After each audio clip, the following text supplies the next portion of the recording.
without further ado, Global Lulzes. Thank you so much. But before we get global about this, I want to get profoundly parochial. You guys may not be aware that we're in a proud and august academic institution, not the only one in the city of Cambridge. While we were thrilled to have Professor Zittrain visiting us from a small institution on the other side of town, over here at MIT, we tend to try to do things with technology. So I had been all ready to, this is intentional. I had been all ready to roll out one of the latest projects coming out of our lab. We have seated down here in front the MIT Real-Time Extraction and Analysis of Memes team, or Team REAM, as we like to call them. They were actually set up to be doing a real-time meme counter for all of our talks. It was simply going to follow along. It was going to auto-detect every cultural reference made in it, and then give us a meme density per minute readout that we could have as a constant on the screen. Unfortunately, we had some problems with it. It actually melted down 90 seconds into Professor Zittrain's presentation. The server behind actually spontaneously combust. So actually, the third member of the team is off fighting that fire at the moment. We hope to have it up by the second day of the session. Thank you for your patience on that. In the meantime, as I was thinking about how Zittrain was killing it live on stage, I was realizing that one of the challenges of talking about memes is that you need an amazing amount of background knowledge to know what's going on. In other words, to follow that, not only did you need to know who Bill O'Reilly was, you needed to know My Little Pony, you had to remember Logan's Run, or even know vaguely that it was a sci-fi TV series. And this gets really challenging when we try to think about how do we laugh with rather than laughing at the rest of the world. You may remember 2 years ago I sort of stood up on this stage, and you might remember it from me trying to introduce you to one of the more accessible memes, Makmende, Kenya's first and most wonderful internet meme, who looks a lot like Chuck Norris Facts, only he's got a very distinctly Kenyan tone to him. Or you may remember me being basically a jerk and sort of berating people for paying attention to US memes and not paying attention to global memes. And I'm very, very grateful to Christina and Tim for sort of responding to that by saying, all right, man, bring it. We're going to find you 3 of the smartest people out there to actually talk about what people are laughing about, and in many cases, what people are trying to build social movements around in other parts of the world. So the good news about this is I'm going to shut up because we have 3 people on stage who are the people you desperately want to hear from, because they are 3 of the smartest people in the world on their local blogospheres, their local culture spheres. Starting immediately to my right, we have Xiao Mina, who's an artist, a strategist, a translator, several dozen other things. If you're reading Chinese artist Ai Weiwei, you're probably reading through her translated Twitter feed, which is taking Ai Weiwei's tweets with 10 volunteer translators, putting them in English and sharing them with a global audience. And she's going to share with us some of the exciting stuff that's going on in China. To her right, we have Bia Granja, who you really need to know because she runs one of Brazil's most exciting conferences. It's a conference that is amazing and wonderful as this is Dwarfs Our Little Conference. youpix is a Brazilian memes conference that had 6,000 people at it this last year. So if you're wondering just how big the lulz are in Brazil, that should give you some sense for just how big the lulz can be. And all the way to my right, my dear friend and colleague, Anas Qtiesh, a Syrian blogger, activist, translator, editor for Global Voices, expert on the political uses of the Syrian internet, who is going to explain to us what sounds like one of the more challenging topics I have ever encountered, which is how we might laugh along with the Syrian revolution. So with those incredible provocations out there, I'm sitting down and shutting up, turning it over to Anne. Thank you. Thank you so much, Ethan.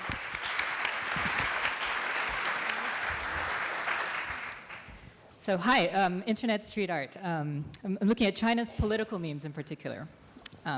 July 23, 2011, just last year in Guangzhou in South China, there's a major train crash. How many of you are familiar with it? The high-speed rail rear-ended another? So I saw these images and they were kind of seared into the Chinese consciousness. You just saw these big massive collision. And as I expected, the government literally tried to cover it up. They literally tried to bury the trains and kind of just push it aside, explain it as a lightning strike. And so I thought it would disappear. But something interesting happened. I signed on to Sina Weibo, which is China's Twitter-like microblog service, and noticed comics. Here's one making fun of the official statement. One of the representatives said, "Whether or not you believe the official explanation, I believe it." I was like, okay, comic, that's interesting. But more comics came up.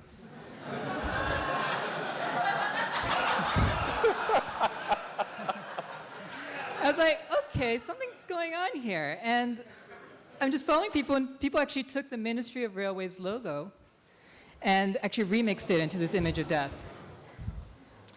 This great graphic designer actually turned it into a poster, imagining the Ministry of Railways logo as the Grim Reaper. And then it turned into a cosplay costume at a nearby conference.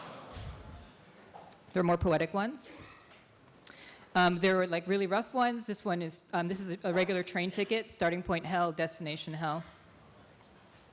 And basically, over the course of a few days, the topic trended for days. They weren't able to stamp it out of a very censored web. And the party was forced to sack leading officials at the Ministry of Rail, and then issue an unprecedented report, looking at the actual cause of the collision. So why is this a big deal? As you probably know, the Chinese web is censored. How is it censored? Well, first they use keyword detection algorithms, so they're looking for like sensitive words, and they kind of block those searches from popping up. Then you have human censors who kind of fill in that gap. They're looking at the things that keywords don't catch.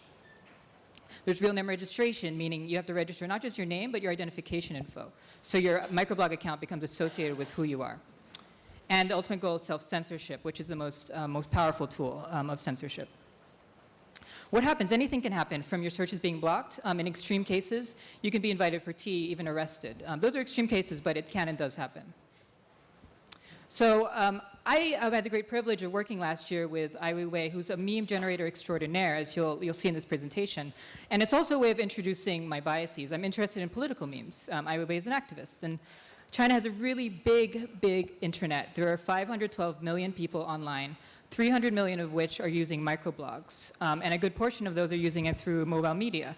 And so there's a lot of animation, there are a lot of memes, and I'm interested in political memes. What you're looking at is a political meme. It might not look like one, but this is the grass mud horse. The grass mud horse is a legendary beast. It looks like a llama, and it's pronounced Xiao Ma. The Xiao Ma is this noble beast. It dwells in the Gobi Desert. But if you've ever ridden a Beijing cab, you probably know that Xiao Ma sounds like fuck your mother in Chinese. And so this grass mud horse living in the Gobi Desert, which actually turns out to sound like a Chinese phrase for your mother's most delicate parts, is doing battle with the river crab. The river crab is the he xie. He xie sounds a lot like a Communist Party euphemism for censorship, which is he xie, which means harmony. And so the river crab comes to represent censorship. And the grass mud horse and the river crab are doing battle in the Gobi Desert. And so Chinese internet users actually remixed the Chinese theme song for the Smurfs into a song. Let's try that again. There we go.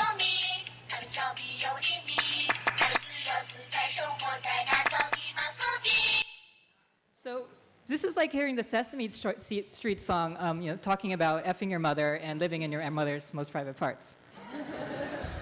This turns out to be the lolcat of political memes in China. It's been going around since at least 2008, 2009, and it's still popping up on the internet. Here's some Xiao Ma plush toys, Xiao Ma cartoons. Here's a fake Happy Meal toy for Xiao Ma. The Rage comics, and these guys are just saying, we're grass mud horse. And then it turns into meta memes. There are dozens of meta memes. This is one of them, the 10 mythical creatures of Baidu Baike. Baidu Baike is the Wikipedia of China, and so they wiki-bombed Wikipedia and created this fake story of all these other beasts. One of them is that squid. It's the French-Croatian squid, which in Chinese is pronounced fakayo. And then you have another one. You have a chicken, the intelligent, fragrant chicken, da feiji, which sounds a lot like the word for masturbation. So what I'm finding is with political memes, there's a street art of the social web. And what I mean by that, I grew up in Los Angeles, and I've kind of I grew up with a dense media environment. There are posters, murals, but there's also street art. And street art is a way for people to reclaim the streets that they're living in. So when Weiwei was disappeared last year, as I expected, his name was kind of stamped out from the internet. You couldn't search for him. But what I didn't expect is that his name would actually grow on the internet. People started posting sunflower seeds. So his famous sunflower seeds became a symbol for his disappearance. And you can't censor this because people eat sunflower seeds every day. They're like Skittles. They use puns on his name, Ai Weiwei, which sounds like Ai Weiwei. It means love the future. And so they posted images of that. They remixed his image. His face showed up everywhere in all kinds of remixes. And it's very difficult to block his face because you can't search for that kind of face. And it happens to look like a Chinese, Chinese god. They remixed communist propaganda imagery. And then it literally became street art in Hong Kong. And what really blew me away was when I was walking around Beijing, the heart of the capital, I saw sunflower seeds spray painted on walls. Again, if it was his face, it would have been blocked, but the sunflower seed was most effective. Memes actually create free speech and public assembly where very little exists. Here's a picture of Beijing sky. It's very smoggy out there. And what people were doing, they were posting pictures of the sky as a form of advocacy alongside this infographics of the actual data of the smog out there. And so it's such a simple meme, not a funny meme, but it was just people posting pictures of the smog. And it was so powerful that the city is out now promising that they'll clean up the air. And there are remarkable parallels between memes in China and memes in the West. Things are just funny. The same things are funny. How many of you are familiar with him? He's just recently in the news, Cheng Guangcheng. He was just on the cover of the Wall Street Journal. So he's a blind lawyer activist, sentenced to house arrest for his work against illegal abortions and sterilizations in China. And he recently escaped house arrest. He leaped over a wall, ran through the woods, got into a car, and then zipped over to the embassy. Remember, he's blind, running through the forest. Really epic story. But there's something else you should know about him. He's a good-looking guy. You might call him photogenic. You might call him ridiculously photogenic. And so his face has been everywhere since at least the beginning of 2011, when I started noticing it. So he's famous now, but he was made famous on the internet for many, many months. And you can see on the right hand of the panel, it's even showed up on street art. People, you remember the Trayvon Martin hoodie meme? People were actually putting sunglasses on and blindfolds on as a way of showing support. Any of these individual pictures on Chinese internet looks harmless, but it's the aggregate that makes it powerful. And another thing I'm noticing is that artists and designers are actually leading the charge here. They're very sophisticated memes that are being launched by comic artists in particular. Here's Cheng Guangcheng, his name CGC, remixed as a Colonel from Kentucky Fried Chicken. So it looks like it's like free KFC, free fried chicken. So it allows activists to safely drive around China advocating for change without being too obvious about it.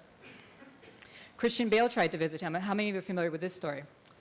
Christian Bale tried to visit him in his village when he was still under house arrest, and Bale was roughed up by that very large man over there. It was a pretty scary case. But someone noticed that that very large man looks like a panda. So they created a story of... They created the story of Panda Man versus Batman. And these are very sophisticated posters. These are well designed. That launched a series of meta memes. And remember the pepper spraying cop? They did that too with this guy. They actually put him into a lot of out-of-context photos as well. And when Cheng Guangcheng escaped in a video addressed to the premier of China, Wen Jiabao, he referred directly to Panda Man and identified him by name. So that's the power of a meme. It actually reached Cheng Guangcheng, who was held incommunicado, and was able to identify who this man was. But there's also something you should notice. Nike. Just do it. And another artist, Crazy Crab, noticed that the Cheng Guangcheng story sounds a lot like Shawshank Redemption. So you might recognize this film still from Shawshank. Reimagines as Angry Birds.